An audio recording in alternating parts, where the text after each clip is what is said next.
My good friend Gerald Celente is on the line with us. He is one of our absolute best guests. And the only problem with Gerald is he just isn't he just doesn't express himself. He keeps it all bottled up inside. He just can't let it out. Gerald, founder of TrendsResearchInstitute, and our good friend. How are you, my friend? Very good. Merry Christmas and happy holidays to you and everyone else. Thank you very much. Same to you, Gerald. I appreciate that very much. Okay, big question. Give us your best shot, my friend. 2013, people call me a pessimist. Should I be a pessimist? Should I be an optimist? What do you see out there, my friend? Well, I don't like to term things as pessimism or optimism. It's what is. And you go to a doctor and you get a diagnosis, and it doesn't make the doctor a pessimist or an optimist. It's the facts of what's going on. And when you look at the facts around the world, it's not a very pretty picture. And you look at the way 2012 is going out. I've been in this business. I'm going on my 33rd year here. And I can tell you, I've never remember a year ending with a thud like this. And I'm a political atheist, so what I say about Obama, or when Bush was in, it's not because I don't believe in the whole, political God thing, so I'm not picking at them. Right. I'm just saying what is, and the what is that after this election, the presidential election, I've never seen an election end with such a thud. And you look at the world equity markets. Yep. They voted right away. I think the Dow dropped over 300 points. The world equity markets all went down. If Romney had won, people would have said, "Oh, give him a chance." Although, as I looked at it, it was the same, just a different team. And when I looked at his plans, they came out empty. But people would have believed that, well, you got to give him time. You got to give him time. So that would have bought some more time.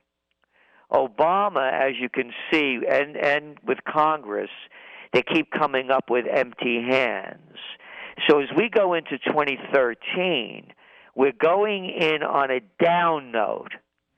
We're going in at a time when they can't even solve a minor problem, and then you look at the other problems going on in the world. When you talk about the economy, look who just got elected in Japan. Oh, yeah. And what is he promising to do? Yeah, that's right. We want to dump more cheap money into the system, get that Bank of Japan pumping out more dough. Infinite printing, Gerald, infinite printing. And then you look over in Europe, and you have Mario Draghi, former vice chairman of the Goldman Sachs gang, European division. What is he saying? We will give you all the money, everything that you need to keep this going. He said those, that's exactly his words, but damn close to him. It's an interesting background on Draghi. I had forgotten that. He is a Goldman Sachs guy, isn't he? He is, as well as Mario Monti in Italy, or Mario Three-Card Monti. And he was a former international advisor of the Goldman Sachs gang. Oh, and by the way, you of course know that Mark Carney, who was the bank head over there in Canada, now picked to be the Bank of England's head, is also a Goldman Sachs gang guy. And being that we're at Christmas time, and I think you're allowed to say one or two things about Christ. Maybe I'll say something first about retail sales to make it okay. Okay. But the only time that Jesus Christ becomes violent is when he drives the money changers out of the temple. And when you think about it, that's all this is. The world is being taken over by a new world order, and it's the banking order. So as we're going into 2013, the banks are in control. And what they're doing is they're debasing the global currencies. I don't care what currency it is, whether it's in China, whether it's in the U.S., whether it's in Europe, the U.K., or whether it's in Japan. They're all dumping cheap money into the system. So when you look on the financial end, as Dr. Paul Craig Roberts, one of our contributors to the Trends Journal, one of the big pieces that he's writing for this new one coming out in a few weeks in the top trends of 2013 is bonds away. And he's saying that bond bomb is ready to explode. and he believes it's going to happen in 2013. You cannot keep interest rates at zero forever. They're going to have to start going up, and when they do, this thing is going to collapse. Because the only thing that's keeping this thing going are interest rates like nobody's ever seen in our lifetimes. And there won't be any warning to this, too. It'll be a Tuesday night and a Wednesday morning, and it's not going to be like, oh, I think interest rates are going to start to go up, because the minute interest rates start to go up, people will be dumping bonds, and they're not going to wait to see if it's going to go up 0.25% or 0.5%. They're going to say, my gosh, my investment in debt securities is at risk here, because there's no limit to how much interest rates can go up. There's no, of course, exactly. You know, I was around in the 70s when mortgage rates were 21%. You bet. I had a 22% car loan back in the late 70s with the Carter administration. Oh my heavens. Yeah. You know, and by the way, you know, and I don't give financial advice. I just bought 3 pieces of real estate. Not any real estate. I bought the Kingston Academy, the Franz Rogan House, and another 1760s building on the most historic corner in colonial Kingston. I'm on your website right now. Those are beautiful buildings. And the reason you know what I'm paying for a loan? What's that? 3.25%. This is a commercial loan. Unbelievable. 3.25%. They covered closing costs, and it's locked in for 10 years. Unbelievable. Unbelievable. Yeah, and here's the funny part, too. When people are out there buying real estate, the one thing I think that they miss, you're buying it because you want to use that real estate. You're not buying it to turn around and flip it. I can tell by looking at it. Yeah, no. I'm buying it for, this is historic buildings, and I feel as though I'm a steward of them and want to leave them better than they are. But if you were buying for investment, you'd have to realize that one of the worst times to buy was when interest rates are at rock bottom, unless you intended to do what you do, which is to keep it, because the value of that property will diminish exponentially as interest rates go back up, and people have to pay 5 and 6 and 7 and 8 and 9 and 10%, which is what the historical norm was. This is not. And the other thing is, being that they're debasing the currencies, I'm going to be paying this thing back with pennies. You are, and that's the genius of not trying to get in and flip something. But if you want to hold, real estate to flip it, in my life, that's not what I do. Now, and I look at the currencies, Gerald. I look at the dollar and the yen. Really, all currencies, and it's like watching. Well, I can't use the old term. It's like watching short people play basketball. It's the tallest short person in the group.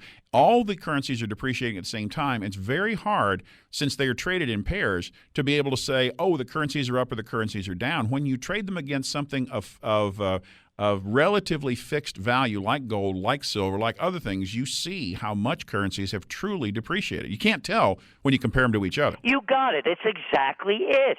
When you look at the price of gold and silver 10 years ago and you compare it to where it is now, you can see it in front of your face. The numbers don't lie. The liars lie. And the liars are the presidents, the prime ministers, the chancellors, and the Federal Reserve chairman, and all of the financial flacks on Wall Street. You cannot deny the truth. And the truth is in the numbers. Look even gold going down is still at 1660 basically. Sure. And what was it? You go back to 2000, and what was it? We were talking $250 an ounce. Oh, you bet. Absolutely. And you look at how much gold has gone up just since I'm looking at my last 300% since 2004 when they introduced gold ETFs. That's a huge number. That's huge. And by the way, I don't give financial advice when people ask. I have pension. I have a pension plan. Sure. I just closed my year out by buying more gold and silver. Yeah. Is it because you're concerned that the government is looking for pension plans, 401ks, and IRAs to maybe fund their massive deficits? Well, I'm just saying what I do with my money is I put it in gold and silver. Oh, I see what you're saying. Yeah. And I just bought more gold and silver. And you can do that. You can do it perfectly legally as long as your plan allows it. That's right. And so the other thing is that as we're looking at the world and what's going on and why we see more destabilization, is that there's a world war going on. And this is a big issue with the TrendsJournal. It's called War and Peace. And of course we're pushing for peace, because when you just add it up, and people aren't calling it what it is.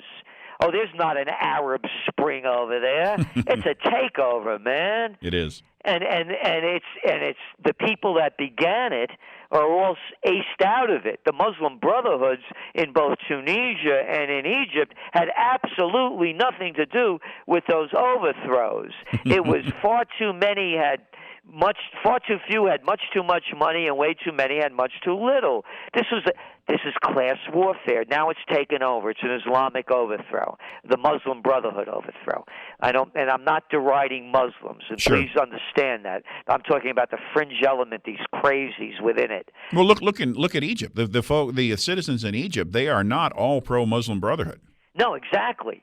But what I'm saying is, though, the radical factions have taken over. And in the last election, by the way, when they just codified the Constitution, right, 33% of the Egyptian citizens voted for it. That's it. That voted not for the Constitution, voted at all. Yeah. So this is a takeover. So anyway, you have a revolution going on in Tunisia, a revolution in Egypt. You have a civil war in Yemen. You have a civil war in Bahrain. You have in Greece, in Spain, in Italy, in Portugal, in Ireland, you have severe depressions, and you have millions of people taking to the streets. You name the day. You know, Gerald, I'm sure that you get the same kind of criticism that we get. When we get criticism of this show, it's, all right, smart guy, you predicted the world was going to come to an end, and it didn't. See, the dollar's okay, real estate's turning around, everything is okay. My answer is always, look, I can see where we're headed, and I can generally see enough to let you know that it's coming. I can't tell you the exact day, and that's not our job. I don't try to give financial advice to people, and I know you don't either. How do you respond to, I'm sure, the same criticism that we get? Hey, you said the world was going to end and it didn't. Oh, it's very simple. We could see the trends. We know where they're going. Hence the name TrendsJournal. Yeah, but what we can't see, and that we have no way of knowing, is what games are being played behind the scenes. Yep. And so when you look at what's going on, how do we know that, I got an idea, we're going to call it quantitative easing. Yeah, that's it. We're going to dump money into the system. How do we know that they're going to kill capitalism with a new name? We're going to call it too big to fail. Mm-hmm.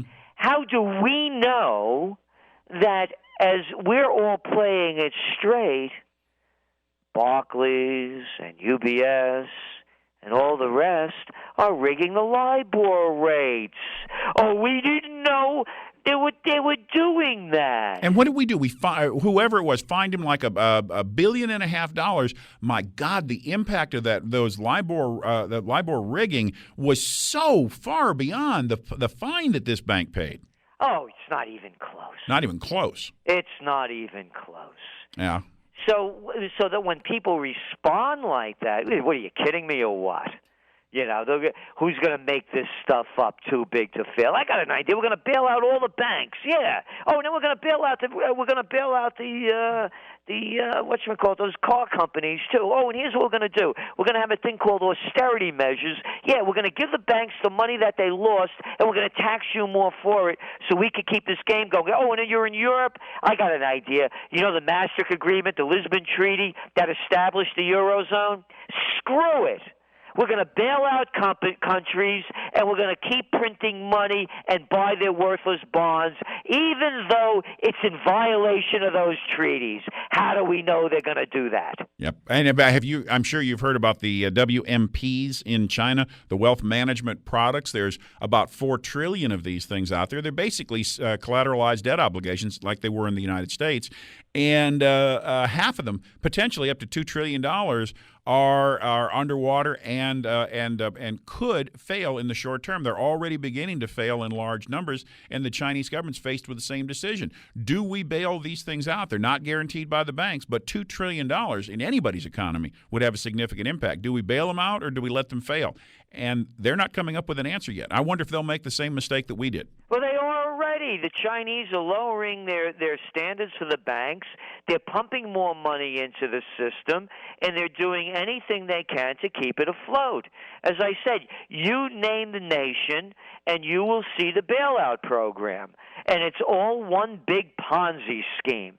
And I believe, as Dr. Paul Craig Roberts does, that before this year is over, we are going to see a bond away. We're going to start seeing some real huge problems.